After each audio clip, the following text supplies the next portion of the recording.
What goes through a young mass murderer's mind? How does someone capable of such heinous acts come to be? These questions haunt us as we try to comprehend the darkness that exists within some people.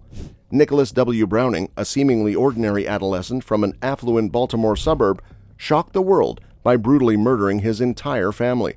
The specifics of his crime, as well as his conflicting emotions during his trial, raised troubling questions about the nature of evil and the complexities of human psychology. Join us as we delve into Nicholas Browning's chilling story and attempt to decipher the twisted motivations behind his unimaginable actions. Browning was born on February 9, 1992, in Maryland. John W. Browning, his father, was an attorney, and Tamara, his mother, was a housewife.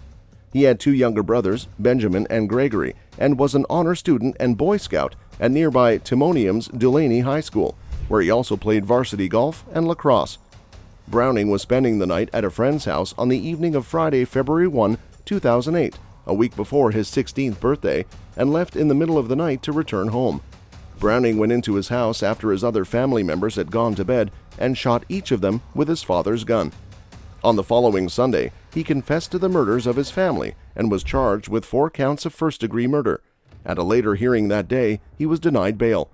In a jailhouse phone call to a friend 2 days before he was sentenced to 4 life terms for killing his parents and younger brothers, an honor student from an upscale Baltimore suburb joked about escaping from prison. Nicholas W. Browning sobbed and told relatives, "I am so sorry," during his sentencing hearing. Browning was sentenced to 2 consecutive life terms by Baltimore County Circuit Judge Thomas J. Bollinger, which means he could be eligible for parole in 23 years with good behavior. Browning was too overcome with emotion in court to read a statement of apology to his relatives, so his attorney did. It said, in part, "I so badly want to take away your pain." However, prosecutors played a phone call between Browning and a friend named Stephanie on Wednesday. "I hate justice," Browning said. "You need to break in here and break me out." He inquired if she had heard about a convicted murderer who had recently escaped from a Maryland prison and informed her that it would be him sometime next year. "These are hardly the words of someone racked with guilt and remorse," said Assistant State's Attorney Leo Ryan Jr. "These are the words of a dangerous killer." Prosecutors also played video clips from Browning's videotaped police interview the day after he killed his family. The high school sophomore displayed little emotion and predicted confidently that a jury would believe his story that the killings were committed by burglars. Ryan blamed the killings on money, claiming that abuse would not explain why Browning also murdered his brothers. Browning eventually admitted it in the same interview. "I thought if no one was there to say anything, my story would go because I was the only one," he said, when asked why he killed his brothers. Browning's relatives stood behind him, including his grandparents, aunts, and uncles. Several people wrote letters pleading with Bollinger to be lenient and supporting claims that Browning was abused by his parents. "I have no doubt that Nick was mentally and physically abused for the majority of his life, and that Tammy chose to become an enabler during the last few years of her life," wrote Harold Wagoner, Browning's maternal grandfather. Browning stated in a statement read by his attorney, "My home life had become much more toxic to myself than I ever thought possible."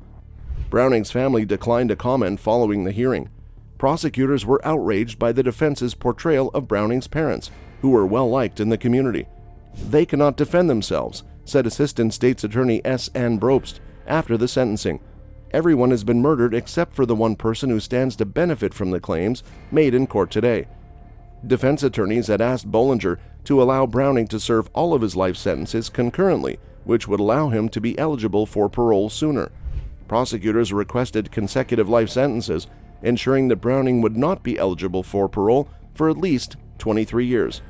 Even so, parole for a life-sentenced offender in Maryland must be approved by the governor, which has not happened since 1994. Browning should be committed to the Patuxent Institution, a maximum security psychiatric facility with a program for young offenders, according to Bollinger.